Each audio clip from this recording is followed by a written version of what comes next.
orang itu susah dapat duit kalau uang di kepala dia masih terlalu tinggi. Kayak sejuta tuh kayak gede banget di kepalanya dia, ya susah itu untuk maju.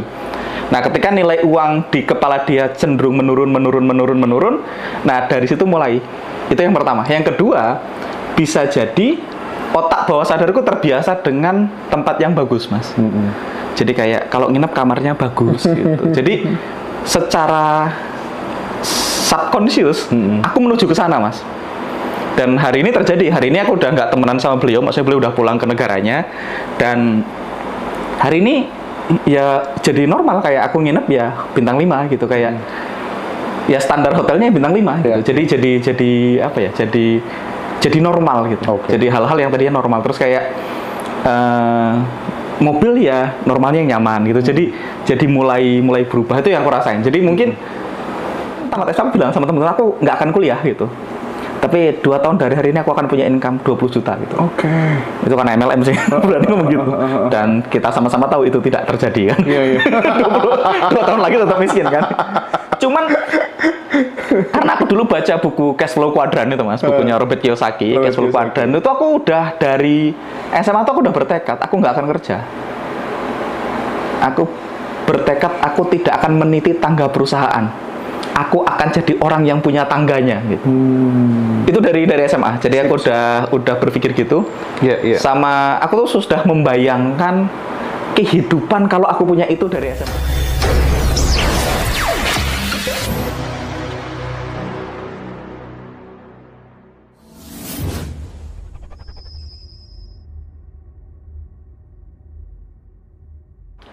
Oke, sahabat semuanya, aku lagi bersama dengan Mas Duyan Anggara. Betul. Oke, Mas Angga. Baik, Mas, kita pengen ngobrol-ngobrol ya seputar software kemakmuran. Jadi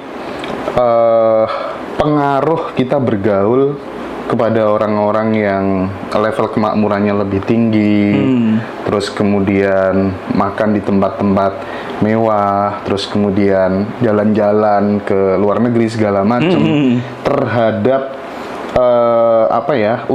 untuk mengubah mindset kita, bawah sadar kita dengan hal-hal seperti itu, gimana Mas pengaruhnya, Mas, menurut Mas Angga sendiri gitu? Nah, ini kebetulan aku tuh nggak sengaja mengalami, Mas. Jadi tahun 2013 itu tuh aku kenal sama satu orang Kanada. Dia tuh salah satu top earner di sebuah perusahaan MLM Amerika Biz ya, MLM produk, salah satu MLM yang sangat tua di Amerika. Nah, beliau tuh ngasilin sekitar 6 juta dolar mungkin, berapa tuh, 90 miliar ya. Kategori kaya lah, cukup lah di Indonesia. Nah, waktu itu aku tuh masih mahasiswa yang dibilang miskin mungkin nggak ya, mahasiswa normal lah ya, mahasiswa biasa. Nah, aku itu happen to be temenan sama, waktu aku umur 20, 21, 22, 23, 24 itu temenku tuh tua-tua semua, Mas. Jadi istriku tuh tahu kalau aku bilang temenku itu berarti umurnya 50 plus, Mas. Jadi kalau aku mau ketemu temenku itu berarti aku mau ketemu orang yang sudah tua. Dan jadi aku tuh nggak punya temen yang seumuran gitu. Nah, itu mulai dari kapan? Dari SMA, dari kuliah. Oke. Jadi aku kuliah tuh aku punya temen yang levelnya konglomerat, Mas. Apa yang membuat seperti itu apa? Nggak sengaja. Jadi yang pertama tak ceritain ya. Yang pertama itu aku dulu sering sholat subuh di masjid, di musola. Nah, namanya sholat subuh tuh jamaahnya paling di bawah 5 lah, Mas. Ya, maksudnya dikit banget orangnya. Nah, karena aku sholat subuh ketemu ada satu orang yang sholat subuh ketemu terus gitu, kayak lama-lama kan kenal ya.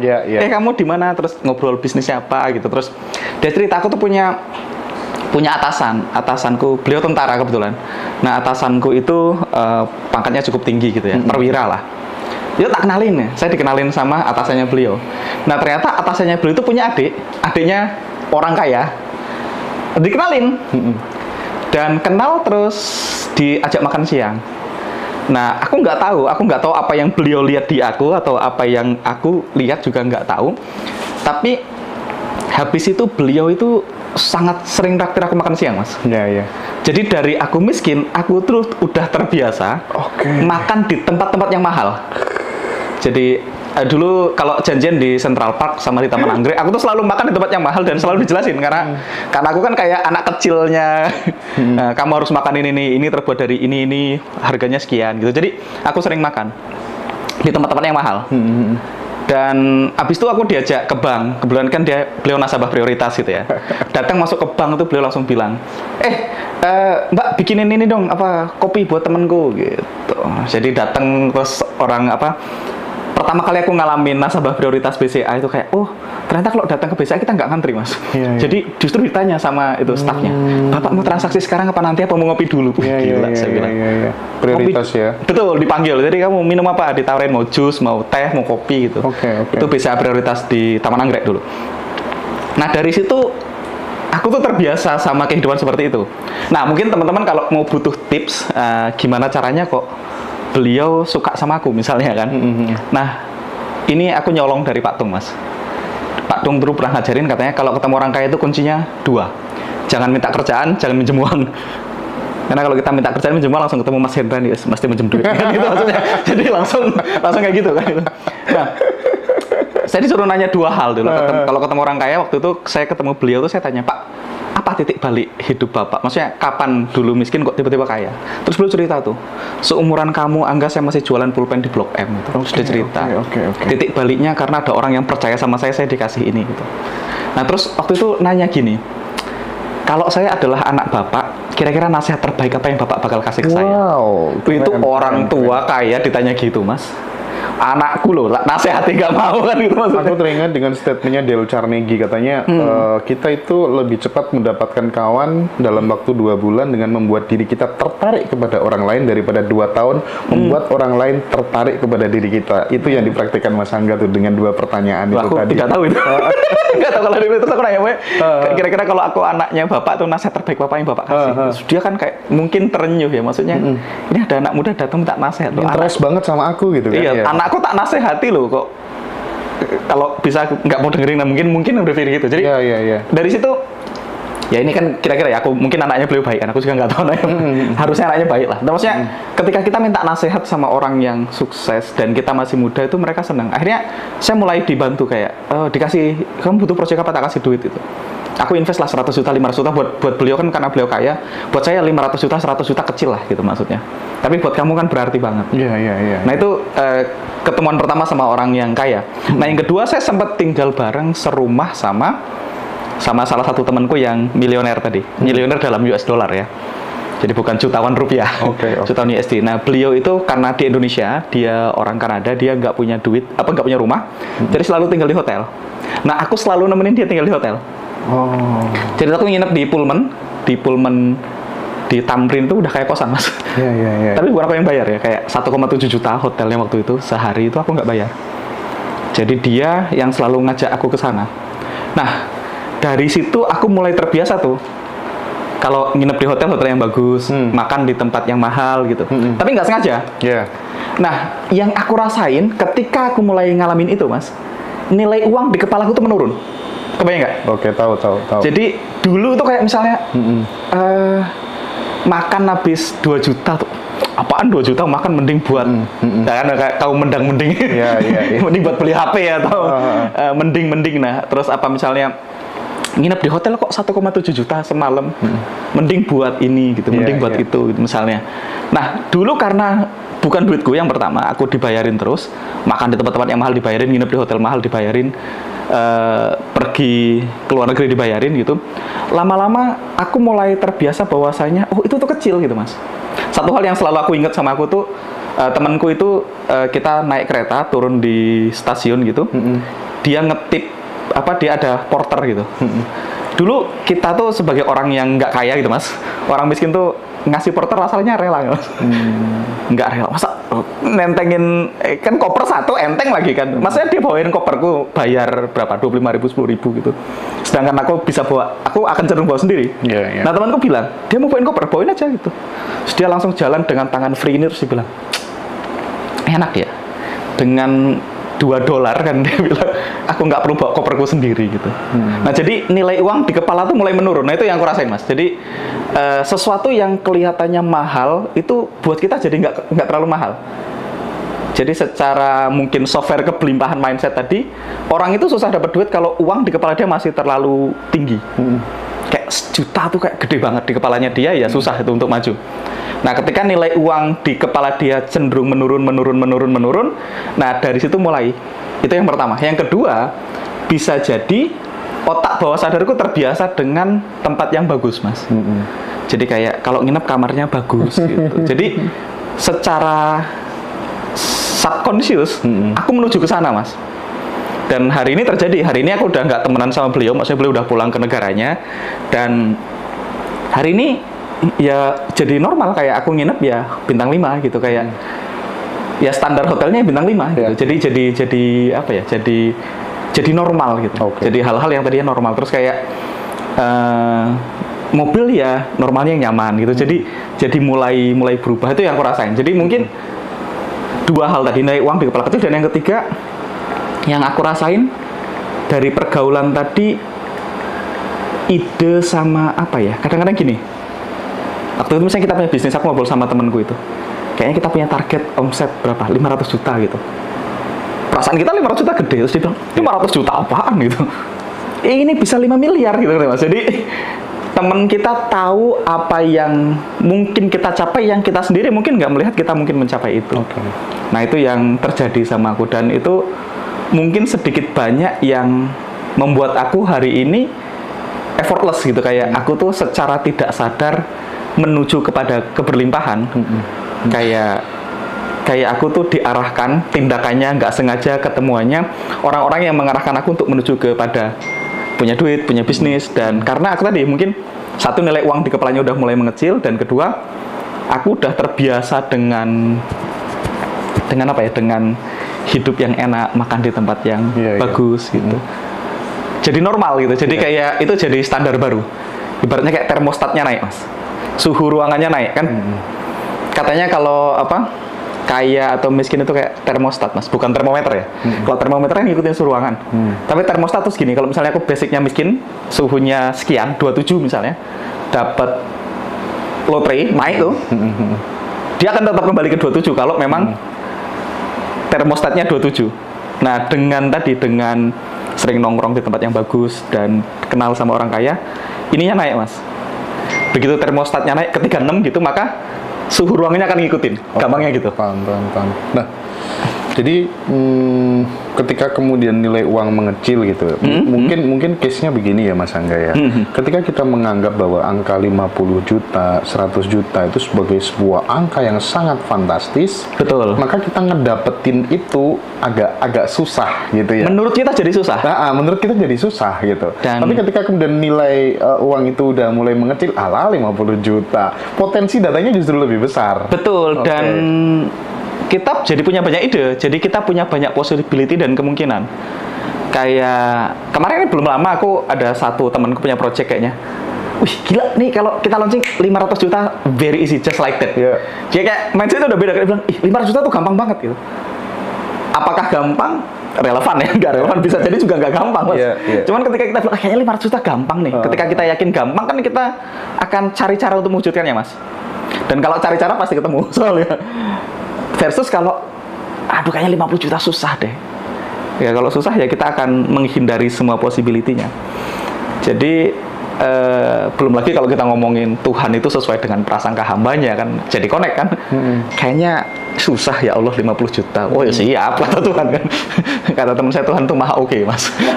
Jadi kayak iya maha oke, kayaknya 500 juta gampang. Oke kan gitu ya. Itu kalau orang kaya, kalau orang miskin sering bareng sama orang kaya kan berpengaruh. Yang miskin bisa ketularan.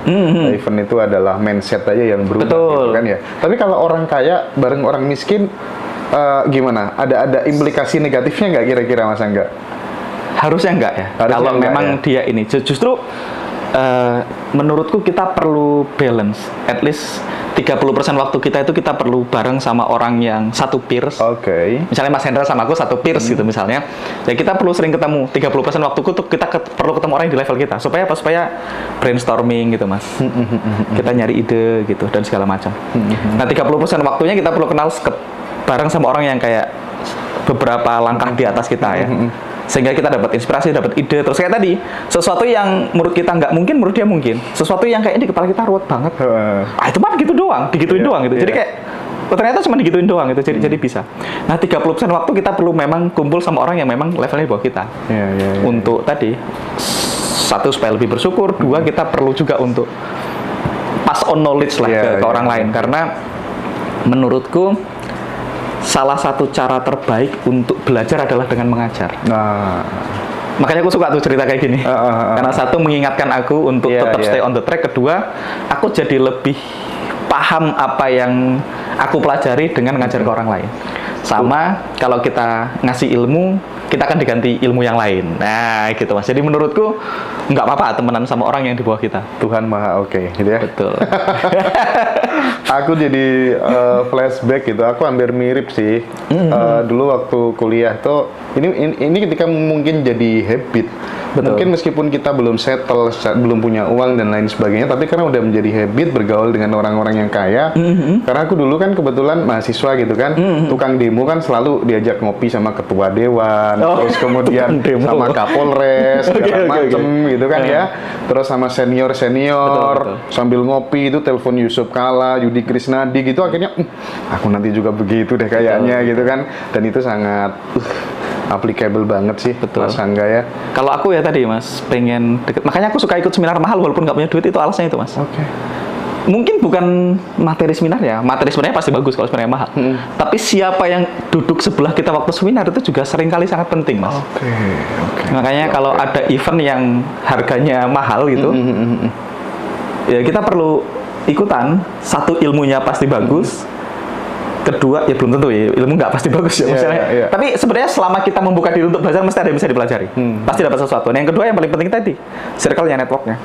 Makanya aku tuh waktu nggak punya duit itu, ya punya duit lah, tapi nggak banyak. Aku ikut kelas yang ratusan juta. Karena kalau kelasnya harganya 200 juta, semua di ruangan itu orang kaya semua, jadi kaya, calon kaya, kan, gitu. Jadi itu cara apa ya? Cara mahalnya kenalan sama orang kaya gitu. Dan kalau kenal di kelas itu, most likely nggak ini apa? Lebih mudah untuk akrab, lebih mudah untuk ngobrol banyak hal, lebih terbuka lah orang. Versus aku ketemu di mana gitu. Lebih open gitu ya. Itu cara mahalnya. Cara mahalnya ketemu orang kaya ikut kelas yang mahal atau ikut tur yang mahal gitu. Tapi kalau kemudian teman-teman bertanya, itu nggak mungkin deh Mas Angga ada orang-orang kaya, orang high level yang kemudian mau berteman sama aku gitu, sementara aku aja kondisiku masih berada di fase terendah gitu. Tapi Mas Angga tadi udah ngasih tips lah ya, dengan bertanya dua hal itu tadi, itu kan minimal orang, wah anak. Tapi kan harus kenal dulu Mas. Iya, kenal dulu. Harus kenal dan cukup dekat untuk nanya kan gitu. Untuk menuju ke situ itu Mas Angga. Ya tadi cara ke situ itu apa cara yang mahal tadi kita itu. Cara yang mahal kita ikut kelas yang mahal. Yang untuk kemudian teman-teman yang masih berada di titik terendah, supaya kemudian bisa ada circle orang-orang yang sudah settle secara finansial, gimana? Cara yang gratis ya. Kalau satu agama, cari di mana tempat dia beribadah, ibadah bareng, duduk sebelahnya. Iya sih. Artinya kalau dia gerejanya di gereja A, dan kebetulan satu keyakinan, ya sampai ke gerejanya dia duduk sebelah dia tiap hari, lama-lama pasti akrab. Atau cari sholat Jumatnya di mana. Usahakan sholat Jumat di sebelahnya dia kan gitu. Nah, itu cara murahnya. Nah, cara yang murah berikutnya yang bisa dilakukan adalah di DM aja Mas. Anda akan surprise loh, orang kaya itu sangat baik dan sangat mau berbagi. Aku tuh dulu DM ya? Kan semua orang punya Instagram sekarang kan ya. Iya. Di DM aja. Kalau zaman aku bantu, dulu SMS gitu. Betul, di DM kasih sesuatu yang memang personal gitu. Sip. Ya mungkin nggak dibalas, tapi kan kalau nggak mencoba jawabannya selalu no Mas. Tapi kalau kita mencoba bisa ada yes bisa no. Ya, ada samudera kemungkinan kita terima. Aku tuh dulu punya satu orang yang aku follow namanya Tai Lopez. Tai Lopez itu dia email semua penulis buku, ngajak makan siang. Dan ada yang mau loh. Surprise-nya ada yang mau. Bahkan ini belum lama nih terjadi nih. Aku tuh ada di satu grup digital marketing gitu, cuma aku nggak terlalu aktif di dalamnya. Grupnya Kodeni Santoso. Oh iya. Grupnya Kodeni Santoso. Nah, waktu itu ada orang bahas apa, terus aku jawab di bawahnya. Terus dia nanya, Mas tinggal di mana? Banyumas gitu. Oh, boleh Mas kapan ketemu ngopi gitu? Boleh, aku bilang. Dia DM saya janjian ngopi, tak temuin kok Mas. Oke. Tak temuin ngopi. Nah pas aku datang terus cerita, terus dia kaget. Duh, tak pikir sampean ini baru belajar kayak aku gitu. Ternyata sampean sakti mandraguna maksudnya di kepala dia nih. Kok sampean mau ketemu aku? Loh kenapa enggak, aku bilang. Jangan-jangan itu perasaan kita doang. Orang kaya nggak mau berteman sama saya. Justru kita yang pilih-pilih hanya mau temenan sama yang miskin. Iya, Mas ya. Lo yang kaya juga mungkin mau temenan lo kan gitu. Ya di DM aja, di email gitu. Aku dulu waktu masih seminar-seminar acara mahasiswa gitu kan, mesti narasumbernya kan mesti bagus-bagus gitu. Betul, kan. betul. Minimal minta nomor HP gitu ya. Betul. Terus kemudian habis maghrib, mungkin dia kan udah makan, udah mandi gitu kan. Mas, ini aku Hendra yang tadi acara seminar gitu. Kapan-kapan aku boleh dong main ke rumah gitu. Tak bawain ini, tak bawain itu. Di situ akhirnya jadi kayak saudara gitu. Betul. Jadi nggak sesusah itu harusnya. Ya sampean hanya perlu tebar jala lah. Kalau sampean DM 100 orang, mungkin 5 ada yang balas. Iya. Terus Mas Angga, aku pengen explore lebih jauh gitu ya, supaya teman-teman tahu urgensi daripada knowledge dan experience untuk kemudian menjadi cikal bakal seseorang bisa bertumbuh secara kemakmuran gitu ya.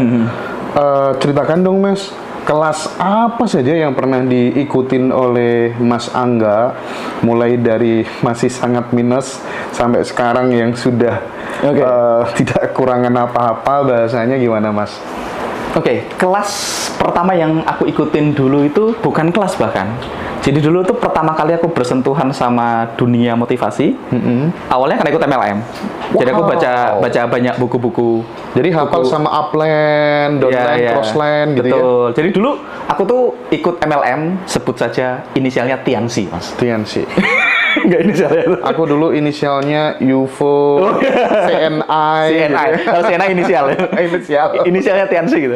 Nah, waktu itu aku masih umur 18 tahun lah ya, masih muda. Jadi aku tuh kayak baru join gitu, bintang 3 baru gitu. Nah, aku tuh ada upline bintang 8 yang suka datang ke turun ke bawah, kan membangun ke bawah. Aku tuh sering nemenin dia, bukan jaringanku. Nemenin buatin laptop, settingin presentasi. Karena dulu masih muda, jadi nggak ada kepentingan buat nyari duit juga. So kalau teman-teman masih muda dan nggak punya duit, kan teman-teman punya waktunya. Itu yang pertama aku dulu datang dari situ. Terus abis itu mulai baca-baca buku tuh, buku standar MLM ya, berpikir dan berjiwa besar ya. Buku Pink. Nah dari situ berjiwa besar. Betul. Buku wajib. Per MLM-an kan. Abis itu aku tuh ketemu satu teman di Jambi namanya Mas Mardi. Nah, beliau tuh ngasih audionya Pak Tung, Financial Revolution Pak Tung dari Semaringin. Aku dengerin tiap hari itu. Mungkin itu bajakan, jadi maaf Pak Tung, saya dapat bajakan. Tapi akhirnya aku ikut kelasnya, aku ikut Financial Revolution, aku bayar tiket yang agak mahal supaya aku duduk di circle yang lebih bagus. Jadi ikut Financial Revolution Pak Tung, habis itu dari situ mulai aku ikut kelas Muslim Milioner, masih Bo Santosa. Habis itu belajar SEO, yang teknik pertama itu SEO. Kalau Muslim Milioner kan belajar tentang ilmu langit lah. Belajar SEO sama Pak Ali Akbar waktu itu. Nah dari situ mulai belajar trading gitu. Nah trading ini aku yang spend cukup banyak Mas. Jadi aku tuh cenderung nyari, karena aku belajar dari Pak Tung, kata Pak Tung, kunci sukses learn from the best, kata dia. Belajar dari yang terbaik, work with the best, kerja sama yang terbaik, do the best, lakukan yang terbaik, pray for the best, and miracle happen, kata dia. Jadi jadi ketika kamu belajar trading, aku cari siapa orang paling sakti di Republik ini tentang trading. Aku baca langsung sama dia, karena menurutku cara paling lama dan paling mahal untuk menguasai sesuatu itu coba-coba sendiri, Mas. Karena menurutku agak on kalau kita berusaha menemukan solusi dari masalah yang solusinya sudah ditemukan orang lain. Kan apapun masalah Mas Hendra hari ini itu sampean bukan orang pertama yang mengalami masalah itu, Mas. Kemungkinan besar sudah ada orang yang punya masalah yang sama dan sudah selesai. Sudah ada solusinya. Jadi aku mendingan belajar gitu. Nah, habis itu aku pengen belajar teknik namanya supply and demand. Tak cari siapa penemu dan pemegang patennya supply and demand. Oh ternyata orang US. Jadi aku belajar langsung sama beliau. Itu yang bayar ratusan juta itu. Nah habis itu dari situ mulai punya skill. Nah tapi waktu punya skill tuh punya income, tapi income-nya kayak roller coaster gitu, Mas. Jadi naik der gitu. Jadi ada hari dimana aku berhasil, misalnya MLM itu bonusnya tinggi, tiba-tiba bermasalah MLM yang ngulang lagi dari nol. Dan aku nggak tahu, mungkin teman-teman yang ikutan MLM juga ngalamin, nanti komen ya di bawah ya di YouTube. Yang MLM udah wah terus ngulang lagi gitu. Nah, dari situ aku mulai ketemu sama ilmu-ilmu yang banyak dibahas di Ngaji Rosa nih Mas, ilmu-ilmu tentang sadar kemakmuran gitu, tentang software kemakmuran gitu. Nah, itu aku mulai terekspos sama itu. Pertama kali belajar kelas itu meditasi. Terus belajar tentang abundance, aku ngambil kelas judulnya Unlimited Abundance. Habis itu belajar Money EQ. Money EQ itu tentang gimana hubungan kita dengan uang. Money EQ, gimana caranya hubungan kita dengan uang. Terus termasuk juga tentang keluarga, urusannya sama uang lah, tentang money EQ. Nah, dari situ mulai, habis itu hampir semua kelas tentang pengembangan diri tak beli, Mas. Karena dulu waktu beli awal kan nggak terlalu punya uang. Sekarang aku di titik bisa beli macam-macam. Yang di atas ratusan juta tuh yang aku ingat satu kelas trading, terus aku ngambil kelas AI automation kayak chatbot automation gitu, itu 100 jutaan juga. Terus ngambil certificate AI certification itu juga 165 jutaan. Nah, di luar itu yang non teknis ya belajar money EQ, belajar meditasi, belajar tentang feng shui gitu, belajar tentang cara tidur, macam-macam. Cara tidur. Iya, aku belajar. Jadi kayak menurutku kita boleh kok kita dapetin semuanya. Ya mungkin nggak 10 semua, karena ada orang yang karirnya 10. Ada yang keluarganya 10. Menurutku ya kita bisa kok 8, Mas. Karirnya 8, keluarga 8, kesehatan 8 gitu. Minimal 8 itu menurutku bisa, makanya lumayan. Keren. Jadi meskipun gitu ya, MLM itu kesannya kayak kita menari-nari di atas penderitaan orang lain gitu ya. Betul. Tapi kita bener-bener dapat banyak deh secara brainwash otak kita untuk menjebol mindset miskin gitu ya, Mas ya. Dicuci otak kan. Kita ini sudah juara dari lahir ya. Gitu. Ya, minimal itu.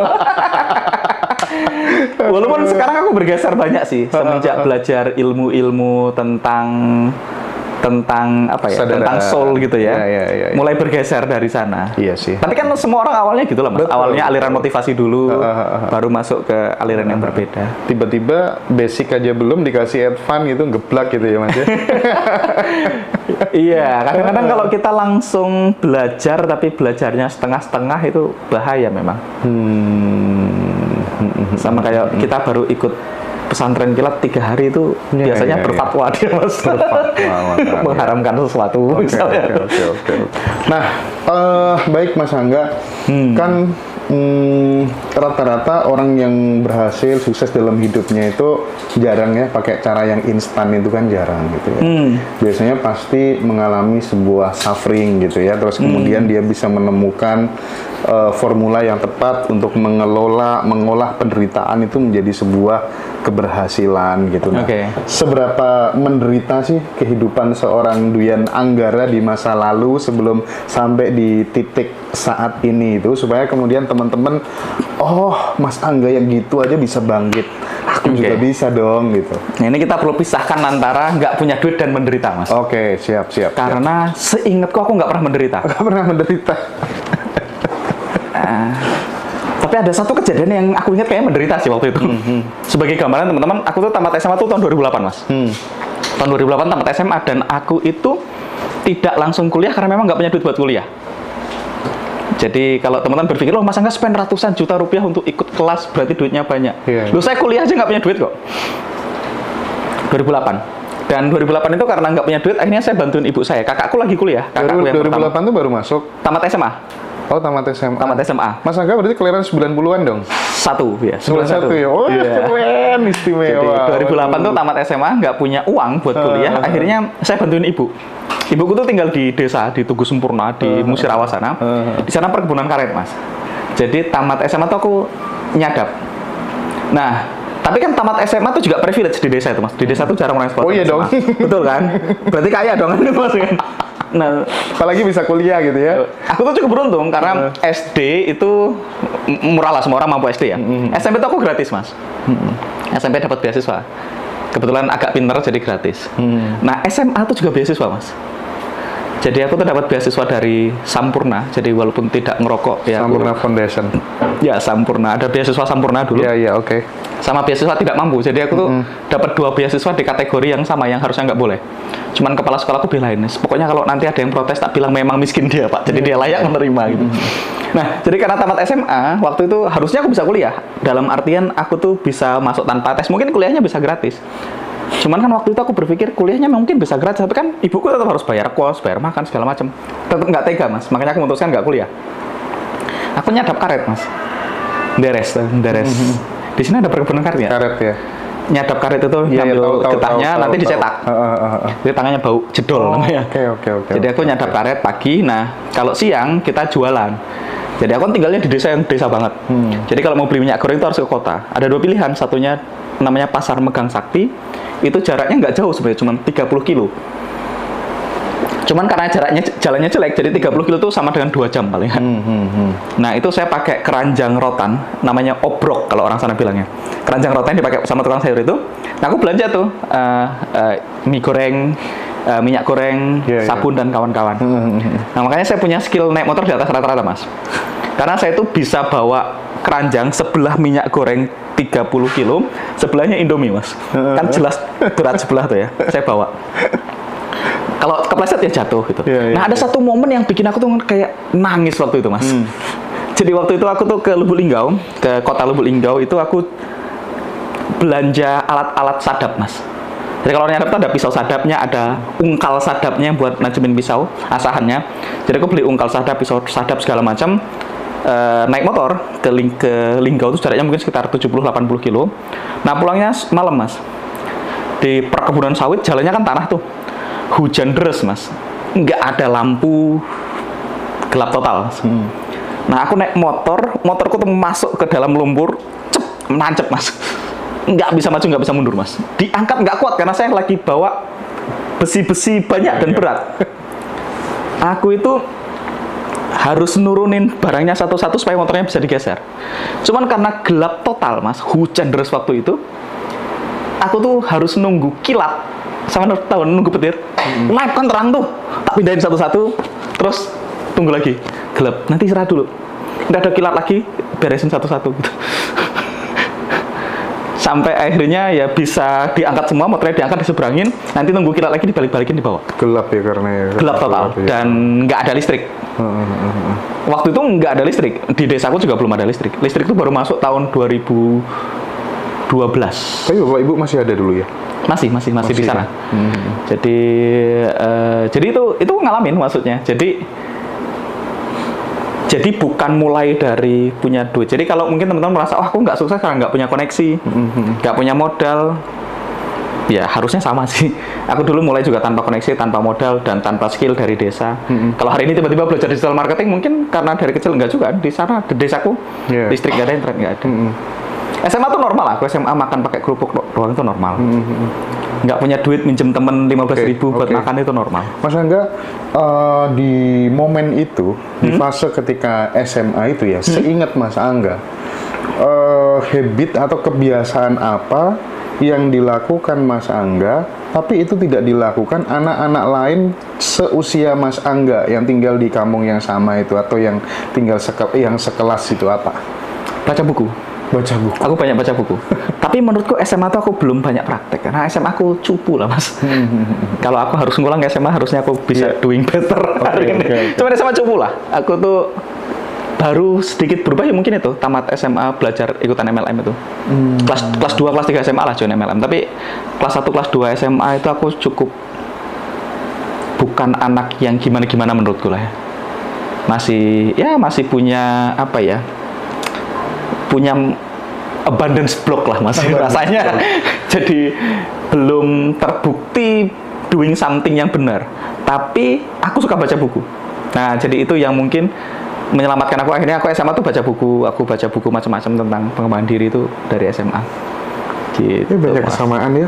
Iya. Sama-sama aktif MLM gitu ya. Aku SMK itu juga udah MLM gitu kan. Oh gitu. Tamat tahun berapa, Mas Hendra? Aku 2006, Mas. 2006. Kelas kedua tingkat. Iya, siap. Nah, Mas, aku yang tertarik itu dari kisahnya Mas Angga, apa sih, Mas?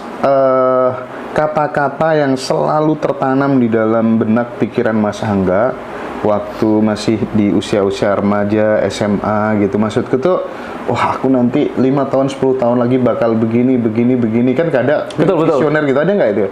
Ada. Gitu ya? Aku bahkan bilang sama orang, ya agak nggak jelas juga sih. Aku tuh kan tamat SMA bilang sama temen-temen aku nggak akan kuliah gitu. Tapi 2 tahun dari hari ini aku akan punya income 20 juta gitu. Oke. Itu karena MLM sih, berarti ngomong gitu. Dan kita sama-sama tahu itu tidak terjadi kan. Iya. 2 tahun lagi tetap miskin kan. Cuman karena aku dulu baca buku Cash Flow Quadrant itu Mas, bukunya Robert Kiyosaki, Cash Flow Quadrant itu aku udah dari SMA tuh aku udah bertekad, aku nggak akan kerja. Aku bertekad aku tidak akan meniti tangga perusahaan. Aku akan jadi orang yang punya tangganya gitu. Itu dari SMA. Jadi aku udah berpikir gitu.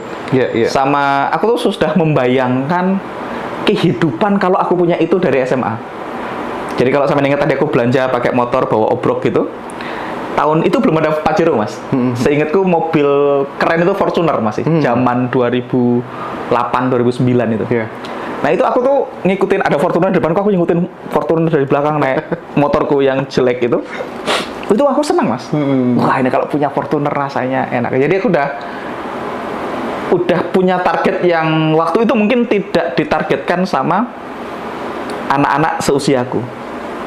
Thanks to berpikir dan berjiwa besar dan impian dan sikap di MLM diajarin dulu. Jadi punya impian yang itu mungkin satu hal yang banyak orang mungkin nggak punya. Aku punya impian. Nah ini menarik bentar. Mas Angga punya impian. Kayak saya dulu juga punya impian kan. Betul. Saya keliling perumahan-perumahan jualan majalah dan selalu melihat rumahnya orangnya bagus-bagus, mobilnya bagus-bagus. Kelak aku ini juga gitu kan. Nah yang ingin aku gali dari Mas Angga adalah yang lain punya impian, sementara kita punya impian, yang lain nggak punya impian. Berarti itu murni gift, anugerah dari Tuhan. Atau sebenarnya gimana Mas Angga? Bisa kita ciptakan sendiri atau seperti apa? Karena lingkungannya tadi Mas. Karena di MLM kan punya upline bintang 8. Disuruh bikin dream book kan. Oke. Terus aku dengerin kaset-kaset. Dulu ada namanya kalau di lupa namanya. Kalau di LNI namanya apa ya? KL, kaset langganan. Kalau di Unicorn namanya Netpi gitu. Netpi kan dengerin itu dia bahas tentang impian dan sikap.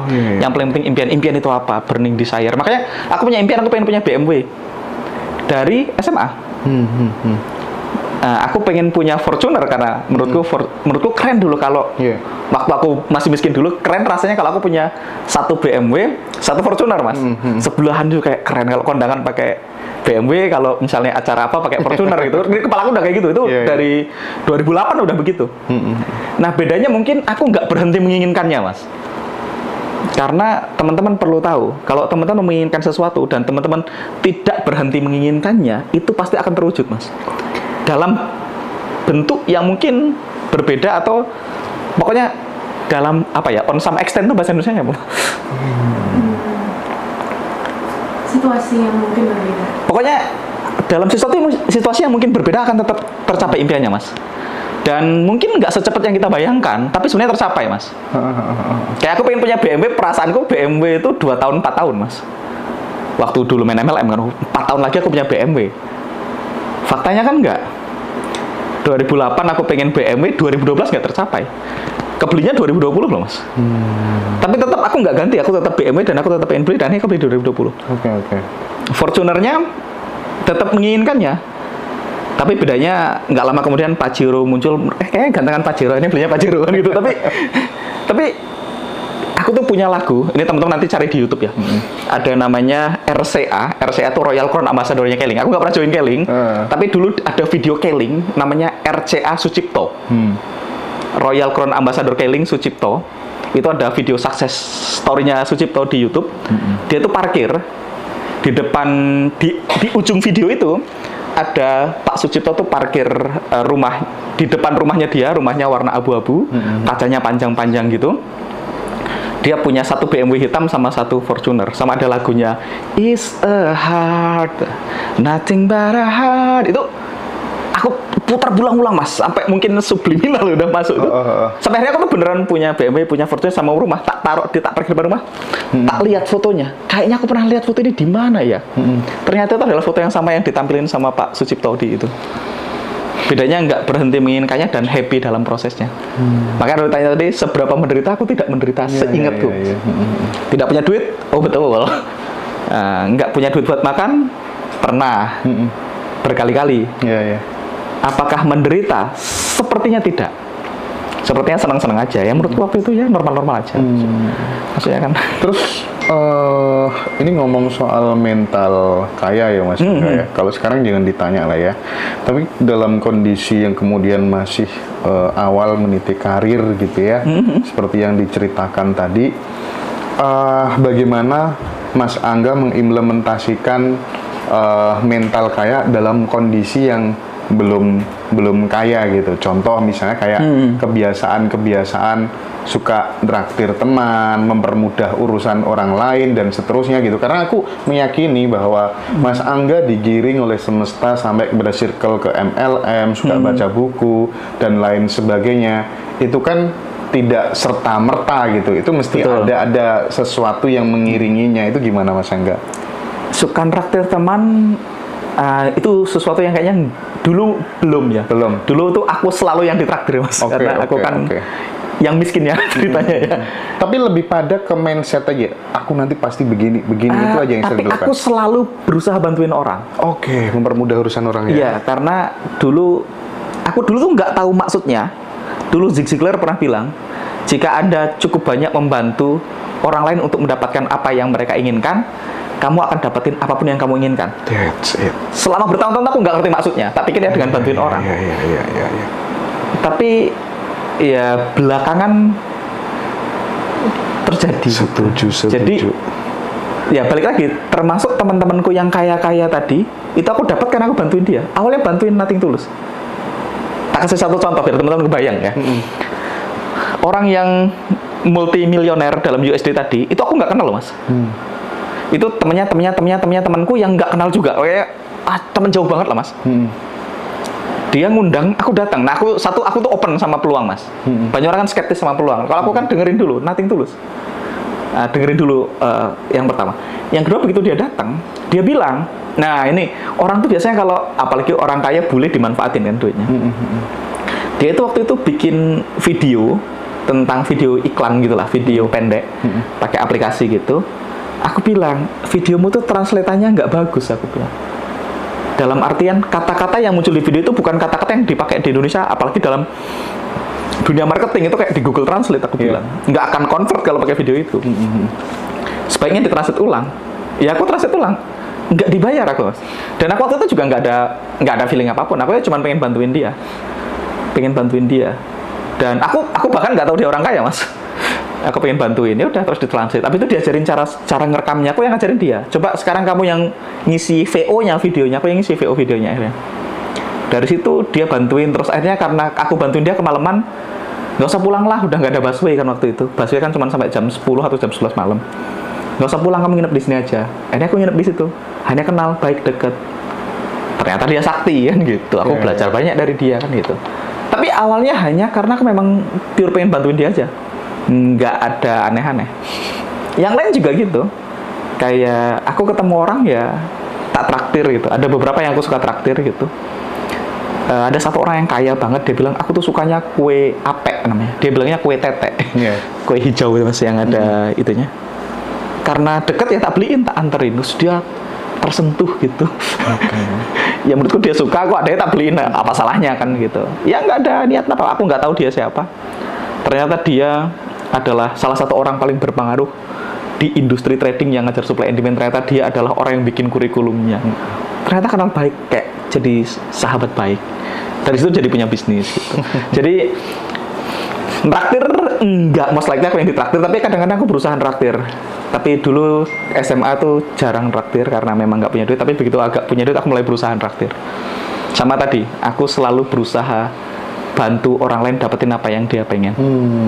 Oke, clear sekarang ya. Buat teman-teman khususnya yang masih muda-muda, baru lulus kuliah, lulus sekolah, mungkin apa yang dilakukan Mas Angga dengan selalu mempermudah urusan orang lain, membantu orang lain dapetin apa yang diinginkan, itu merupakan bentuk dari tabungan energi. Yang dengan tabungan energi itu kalau dalam dunia sufi disebut sebagai sawab begitu ya. Nah, itu yang kemudian akan mengantarkan kita menuju sesuatu yang kita inginkan, kita idealkan, dan kita cita-citakan gitu ya, teman-teman semuanya. Aku malah nggak tahu teori itunya, Mas.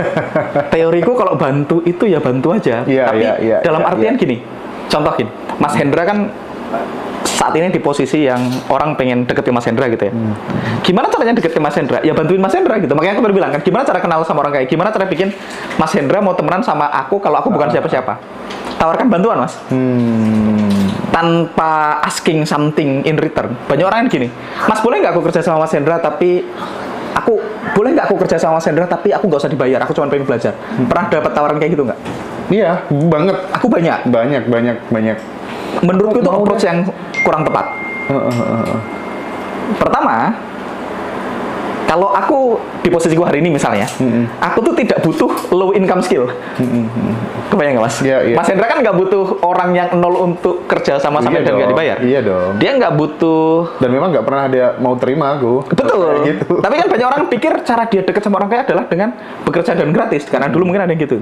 Tapi kita udah asking something kayak, aku mau kerja gratis tapi ajarin ya gitu. Kan kayak nggak tulus gitu. Kita mau bantu udah minta. Paham. Nah, cara kami ya bantu aja. Contoh nih misalnya ngaji Rosos, teman-teman editor pengen ke Mas Hendra. Ya udahlah, kan ada satu video yang panjang, misalnya videoku panjang, teman-teman potong jadi subtitle, jadi reels yang pendek, yang editingnya bagus. Hari ini kirim 10 ke Mas Hendra. Mas, ini aku kemarin aku suka kontenmu yang ini. Setuju, tak editin Mas. Soal itu ya, aku pernah ada yang kayak gitu. Ini bener-bener orang tulus deh. Iya, nggak usah minta apa-apa, bilang aja tak kirim. Mas Hendra, Mas, aku kemarin nonton salah satu wawancaranya yang Jirosa, aku suka tak editin nih. Keren. Mas Hendra suka nggak? Kirim. Besok editin lagi 5, kirim. Besok editin lagi 5, kirim. Iya, pasti sampai notice lah. Dan pasti di-hire. Jadi bantu dan jangan minta. Bantu nanti juga datang sendiri. Tapi itu ilmu bumi ya, Mas. Ilmu kalau kita bantu cukup banyak nanti ya kita akan dikasih kesempatan kok. Iya. Kalau ilmu langitnya ternyata tadi ada jurusnya kan. Kalau kita bantu malah jadi tabungan semesta. Jadi itu bumi dan langitnya jalan dua-duanya itu. Iya. Nah, pada saat ini, Mas, kemudian kita menghadapi situasi yang memang benar-benar problem yang sangat serius gitu ya, masalah yang sangat serius gitu, dalam rangka untuk pengen menjadi seorang entrepreneur, pengen hidupnya lebih maju gitu. Saat kita mengalami kesusahan, stagnan, kondisi pikiran harus di-setel gimana, Mas? Ini aturan main dalam hatinya perlu dirubah dulu, Mas, sebelum kondisi pikirannya. Karena aku jarang ketemu problem yang tak anggap problem, Mas. Mungkin aku ketemu problem, tapi menurutku tidak tak anggap problem. Oke. Jadi istilahnya gini, turn problem into project, Mas. Jadi aku lebih suka memandang sebagai project, lebih semangat menyelesaikannya. Iya. Kalau problem, udah lemes duluan, problem nih. Gitu. Jadi aku lebih suka problem into project. Jadi tetap optimis gitu. Iya, kalau pandangnya. Aku punya masalah nih, aku butuh cash flow tambahan 500 juta, masalah nih, duitku kurang 500 juta. Sampean bisa bilang pilihan kan, sampean bisa menganggap ini masalah atau project. Ini aku butuh 500 juta nih, apa yang harus kita lakukan gitu. Jadi biasanya kalau aku itu, satu, aku turn problem into project. Yang kedua, karena tak anggap project, jadi datangnya beda, Mas. Kalau problem kan sampean victim tadi. Iya. Sampean datang sebagai korban, ini problem nih. Tapi kalau project kan sampai datang sebagai pelaku. Ada project yang aku perlu beresin nih. Aku perlu ngerjain sesuatu. Jadi seru. Makanya kalau Koden itu selalu pakai kata tricky, nggak pernah susah. Kalau film notice Koden itu selalu bilang tricky nih. Dia nggak pernah bilang susah. Karena menurutnya kalau tricky ini kayak bikin puzzle. Menyenangkan. Oh iya. Bikin puzzle menyenangkan nggak? Banget. Senang kita beli puzzle, bayar mahal terus susun. Kan sebenarnya kita juga nyusun puzzle. Nah, bedanya nyusun puzzle itu sampean perlu 2 hal, Mas. Sampean perlu bloknya dan perlu buku panduannya. Mas Hendra beli puzzle mobil Lamborghini bisa susun nggak? Kalau nggak ada buku panduannya? Nggak bisa. Nggak bakal bisa. Atau kalau punya buku panduannya tapi bloknya terbatas bisa susun nggak? Jadi kita perlu dua-duanya kan? Kalau kita anggap ini project, kita berarti kita butuh puzzle-nya, kita butuh bloknya, dan kita butuh buku panduannya. Ya tinggal dicari siapa yang punya kan?